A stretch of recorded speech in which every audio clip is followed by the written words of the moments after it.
A statue was unveiled Saturday in honor of 4 young girls who were killed in a Birmingham church bombing 50 years ago today.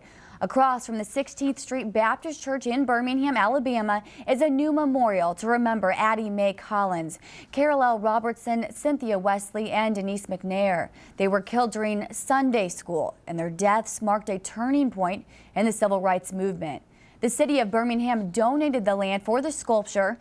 It is near the church and the Birmingham Civil Rights Institute, which are both visited by thousands each year.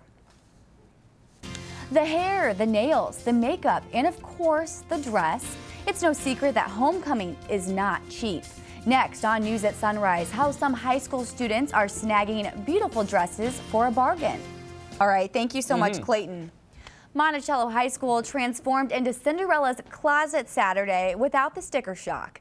This annual sale provided new and gently used dresses to shoppers of all ages for just $25. Volunteers helped girls pick out the perfect gown for homecoming. Shoppers also found shoes, accessories, and a clearance rack with $10 dresses. A message tucked into a weather-beaten bottle may be the oldest in the world, and it was found on a Canadian beach. Welcome back. In your consumer news this morning, tens of thousands of Americans may have been overpaid by Uncle Sam. A new report from the Government Accountability Office finds that over the last few years, about 36,000 people were given disability payments that they weren't eligible for. To qualify, recipients go through a 5-month waiting period where they must not earn more than $1,000 a month. In one case, the watchdog agency says a physician was earning $22,000 a month during the waiting period and was still paid $90,000 in benefits over 3 years. CNBC's Tyler Matheson gives us a preview of what's ahead this week in the world of business. Live in high definition, NBC 29 HD News at Sunrise continues.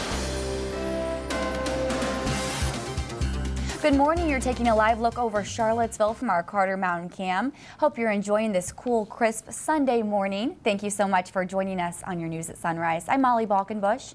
We'll get to the top stories we're following in just a moment, but first we'll check in with meteorologist Clayton Stiver with a quick look at our morning weather. Good morning, Clayton. Yeah, good morning, Molly. I mean, you think it's already officially fall out there. I know, with you would these think it temperatures. was. It's still technically summer yet, but hard to believe. Thank you, Clayton. A look back at the top stories we're following this morning.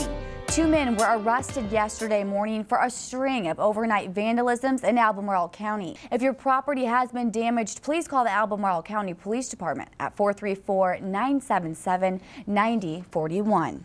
The families of 2 young women abducted in Central Virginia met yesterday for the first time with a mission to help save the next girl.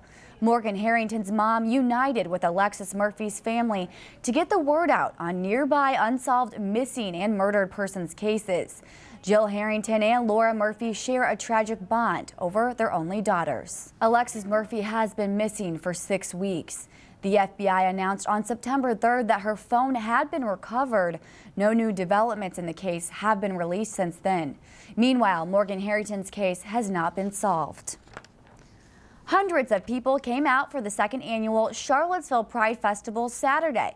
It attracted participants and vendors who support the gay and lesbian community.